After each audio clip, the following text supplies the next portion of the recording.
Assalamualaikum warahmatullahi wabarakatuh. Kali ini kita ada mendapatkan pertanyaan dari ibu. Kebetulan beliau saat ini berada di Aceh, tepatnya di Nibung. Nah, beliau mengkonsultasikan RBW-nya yang sudah berumur 20 tahun tetapi tidak menghasilkan apapun, hanya menghasilkan setiap kali mengambil tidak sampai 1 on, bahkan hanya 1 on gitu. Istilahnya kurang lebih 10 lembar aja gitu. Nah, kali ini karena saya sudah dikirimkan screenshot Sherlocknya, lokasinya beliau, maka saya mendeteksi kebenaran data dari beliau. Tadi saya coba membuka dari Google Ads ya kan,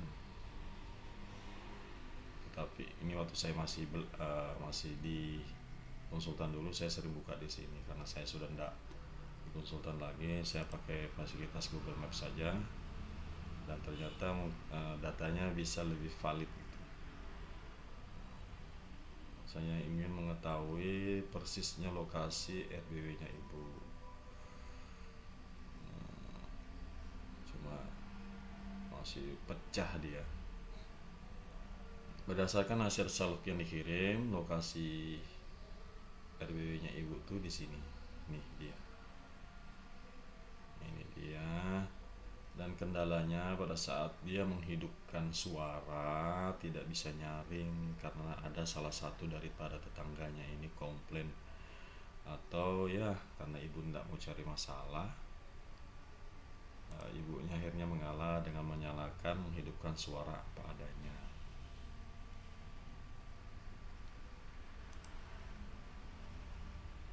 Ini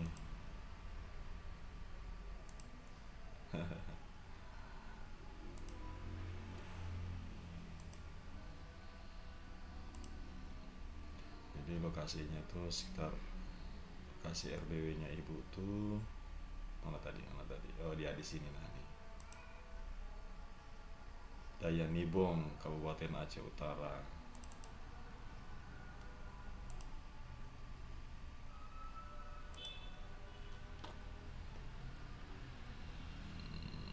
Samudra Kota, Kabupaten Kota Waringin, Kalimantan Timur. Wah, ini mah Samudra Kota ini. Ini yang lama ini. Nah, jadi ini titiknya, titik koordinat. Tarik untuk mengganti lokasi, klik untuk. Jadi teman-teman semua, para petani walet, beginilah saya melayani daripada member-member, baik member dunia walet maupun siapa saja yang bertanya, berkonsultasi, menanyakan masalah RBW-nya. Saya selalu minta share lokasi, istilahnya mencari kebenaran sumber walet pulang, kondisi gedungnya seperti apa, dia kirimkan videonya, foto-foto gedungnya seperti apa, foto tata ruangnya seperti apa, saya minta di-sharekan. Kemudian saya minta sharekan lokasinya seperti apa, maka dari situ saya nanti baru bisa mengambilkan keputusan. Kemudian dari mana arah walet pulang, itu sangat penting sekali untuk menentukan bagaimana nanti LMB ini bisa maksimal ya kan, menerima panggilan, membuat panggilan terhadap walet. Jadi alhamdulillah masih ada sisa-sisa bekas-bekas waktu masih kerja di konsultan dulu ya. Kita kan kerjanya ada studi juga, hubungan dengan peta udara, peta map. Kalau kita survei kan pasti berhubungan dengan ini, survei lokasi, membuka lahan, transmigrasi misalnya. Nah, ini kerjaan-kerjaan kita ya. Kebetulan kita bergerak dalam bidang sipil ya, kerjanya di konsultan ya, semua dikerjain jadinya gitu. Nah, jadi alhamdulillah setelah saya mengundurkan diri menjabat sebagai direktur dan sekarang hanya saya minta jadi wakil saja di konsultan, jadi saya tidak terlalu aktif di konsultan sekarang. Jadi saya bisa fokus di budidaya walet itu ya, sudah jalan 5 tahun lah fokusnya. Mengenal usaha budidaya walet sejak 2008 bergabung dengan dunia wallet, saya membeli produk pertamanya adalah buku desain 18 karena saya orang sipil, makanya saya beli itu. Terus banyak buku-buku daripada dunia wallet Bapak Dr. Andes Arif Budiman saya koleksi. Ya kan, saya koleksi buku-buku beliau. Saya pelajari semua, akhirnya saya putuskan setelah membeli buku desain maka saya membangun gedung mengikuti konsep 18 desain 4x10, 3 lantai, tapi ternyata saya hanya bisa membangun 2 lantai. Dari 2010 saya membangun, akhir 2011 awal sampai 2013 baru saya on kan. Setelah 2013 berjalan waktu kurang lebih 2 tahun, alhamdulillah tembus 500 sarang kalau nggak salah itu. Masih 250, kemudian 2 tahun itu sekitar 250-an sarang. Kemudian jalan 3 tahun, ternyata saya amati, ternyata RBW saya ini salah LMB. Yang sebelum jadi barat, ternyata wallet itu dari timur. Ternyata saya dulu masih belum mengerti cara cek lokasi yang benar. Ternyata kalau daerah yang kita bangun itu sudah ada salah satu saja RBW yang sudah mulai produktif, kita tidak bisa ngecek lokasi sudah daerah situ. Karena apa? Tentu saja pada saat kita cek log, maka dari RBW tersebut yang sudah mulai produktif akan datang, sehingga seolah-olah burung itu dari sana. Nah, ternyata kurang lebih 2 tahun ini RBW terbalik, tapi tetap produktif 2 tahun, buktinya masih bisa 250 sarang. Dulu di sini tempat saya belum banyak RBW, masih ada 1, 2 malah, dan itu sudah membangun lebih awal 3, tapi agak jauhan 50 meter paling dekat. Nah, setelahnya saya membangun rumah monyet 4x6. Bukan rumah monyet sih, karena ada sirip juga sih di situ, ada Twitter inap, jadi bukan rumah monyet, semi rumah monyet lah. Saya balik ke timur, kurang lebih saya menutup LMB di sebelah barat itu kurang lebih selama 4 bulan. Jadi LMB saya tuh saya simpan di posisi kanan, lurus dengan poit. Nah, 2016 alhamdulillah dalam 1 tahun tembus 500 sarang. Saya sudah bisa panen 8 on panen pertama atau 500 sarang. Saya panen yang kosong-kosong. Jadi 2016 saya dapat kabar berita, ikut selalu perkembangan dunia wallet. Saya dapat ada undangan seminar. Saya menawarkan diri untuk jadi panitia di Nunukan dulu. Ya tidak banyak sih yang ikut di Nunukan, jadi alhamdulillah sehingga saya diangkat menjadi sub agen karena saya termasuk panitia seminar. Akhirnya Pak Arif masuki gedung saya. Sederhana saja, perkara sekat saja diperbaiki dan memperbesar LMB. Alhamdulillah dalam 4 bulan saya menggunakan suara paket Eagle dan Inaptop. Kalau tidak salah tuh dalam 4 bulan itu dari 500 sarang menjadi 1500 sarang. Ya mungkin faktor pertama tadi responnya suara, kedua akses LMB yang sudah membesar. Saya bikin 80 kah, 1 meter kali 2 meter, 1 meter kali 2 meter itu LMB nya. Poin saya tidak rubah, hanya sekat yang di lantai 1 dirubah. Alhamdulillah dalam 4 bulan dari 500 sarang itu 2017 awal sudah tembus 1500 sarang. Di situ alhamdulillah terus berkembang. Saya sempat viral itu kemarin 2017 dengan saya informasikan kemarin. Dan memang orang-orang yang awal yang menggunakan paket Eagle dulu memang rata-rata berhasil. Rata-rata telah berhasil. Jadi teman-teman, saya langsung ke ini yang punya ibu tadi yang kita bahas. Nanti kita bahas Desi sendiri. Inilah kerjaan saya.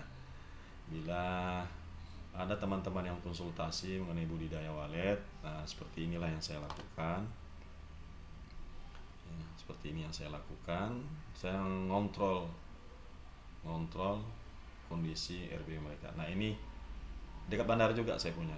Dulu ini rumah belum sebanyak ini. Ini rumah saya. Nih, agen dunia wallet Kaltara. Ini RB saya. Ini rumah saya yang merah ini. Ini yang atap ini merah. Yang putih ini sudah terupdate anunya, peta udaranya. Nah ini pointnya 4x6, ini 4x10, ini yang utama. Nah ini yang gedung raksasa tuh. Nah ini sudah terupdate. Nah ini sudah ada, di sini sudah ada RBW, di sini juga sudah ada RBW. Ini RBW yang lama. Ya ini RBW yang lama pertama. Terus ini juga ini RBW kan, punya tetangga. Nah sekarang di sini juga ada RBW di samping mana tadi, hotel. Di sini ada RBW, sini ada RBW. Pokoknya sekitarnya di sekitar sini nih, jaraknya tidak sampai 300 meter ini sudah ada puluhan RBW. Ya walaupun kecil-kecil. Jadi saya selalu update, ini rumah saya. Saya selalu update. Nah ini ada fotonya kan? Nah ini ada fotonya. Ini rumah saya. Nah ini rumah saya dulu ini masih sunyi, tidak sebanyak ini gitu. Nah masih gedung saya ini tapi sudah ada. Nah di sini masih hutan-hutan, belum banyak rumah. Sekarang subhanallah sudah banyak rumah sekali. Seperti ini kondisi rumah saya. Ini sarang burung saya belakang kelihatan putih. Oke lanjut. Jadi saya selalu update informasi bagaimana keadaan sekitar desa saya. Arah ke sana lurus, arah ke bawah lurus. Artinya 90 derajat ini saya selalu update. Bagaimana perkembangannya, bagaimana perkembangan RBW, bagaimana kan dengan perkembangan RBW saya. Nah itu yang saya selalu lakukan agar saya tidak tertinggal teknik. Saya harus selalu menerapkan teknik-teknik saya dalam bagaimana mempertahankan populasi yang ada di RBW saya, baik anakan. Saya tidak berharap maksimal dia kembali 100%. Dengan populasi yang ada 10% saja itu hasilnya. Kalau kembali 10% saja hasilnya. Jadi dalam 1 tahun anggap saja 3 kali paling kurang walet beregenerasi, bertelur. Kalau 10% saja kembali kan sudah hasilnya hampir 2 kilo gitu. Ya, kalau 1 tahun 6 kilo tambahannya, wah sudah lumayan ya. Tapi kita tidak banyak muluk-muluk lah, 6 kilo tambahannya itu kan sudah lumayan. Itu hitungan kasar lah, 6 kilo bisa saja kurang, bisa saja lebih. Itu kan hitungannya. Anggap saja misalnya isi gedung kita 2000 sarang, kalau 10% kan 200 sarang, 1,5 kilo berarti. Kalau 1 tahun 4,5 kilo, kalau 5 tahun kan bisa 20 kilo juga. Itu baru progres penambahan, bukan progres anakan kembali, bukan isi aslinya gitu. Nah maka dari itu ya marilah kita sama-sama cari betul-betul ilmu yang benar, ilmu yang rasional, yang masuk akal, bukan magic, bukan mistis. Karena dalam budidaya walet ini yang diperlukan adalah teknik. Bagaimana cara memikat burung walet, bagaimana cara agar walet tertarik dengan RBW kita. Ya seperti hotel lah, kita membangun hotel. Bila fasilitas lengkap, bagus keadaan, tata ruang, tata kondisi keadaan di dalamnya bagus, maka orang akan senantiasa tertarik. Ya seperti itulah. Karena kita akan mengandalkan kerasionalan, masuk akal, logika. Jangan dimistis-mistisin gitu. Nah, itu penting sekali. Nah, ini rumah saya. Di belakang rumah saya ini RBW. Dulu ini masih 3 rumah aja di sini dulu. Nah, sekarang sudah wah, sarang burung di sini sudah wah banyak. Dan dekat dengan bandara ini berapa kilometer saja. Berapa meter saja, sekitar 300-400 meter sih kalau garis lurus. Sekian, terima kasih apa yang saya dapat sampaikan. Mudah-mudahan ini bermanfaat. Kita ini namanya bincang-bincang konsultasi walet. Demikian apa yang saya dapat sampaikan. Wabillahi taufiq wal hidayah. Assalamualaikum warahmatullahi wabarakatuh.